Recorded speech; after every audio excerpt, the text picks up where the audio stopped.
Patay ang isang tricycle driver habang tatlo naman ang sugatan matapos na madaganan ng prime mover sa karambola ng tatlong mga trucks sa Hacienda Leonor, Barangay Paraiso, lungsod ng Sagay, Negros Occidental. Kinilalang namatay na tricycle driver na si Edmond Barcenilla, 35 taong gulang, habang sugatan naman ang pasahero nito na si Bernard Mahinay, 26 na taong gulang, parehong nakatira sa Cadiz City. Habang inaalam pa ng mga otoridad ang pangalan ng iba pang sugatan. Pahayag ng mga pulis, papalabas na sana sa National Road ang dump truck na may kargang tubo, subalit hindi nakapreno ang paparating na wing van at nabundol sa truck. Dagdag pa, isang prime mover rin ang imbulbado sa aksidente at nabundol rin sa truck. Dahil sa madulas na daan, bumagsak ang truck na may lamang tubo na kung saan nabagsakan ito ang isang tricycle. Nagresulta ito sa pagkamatay ni Barcenilla habang sugatan naman ang iba pa. Balita na galing sa lungsod ng Sagay, Negros Occidental,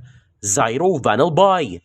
Para sa Kampiyon na Balita, Serbisyo Publiko at Kasiyahan sa Negros, K5 News FM. K5 News FM. News FM.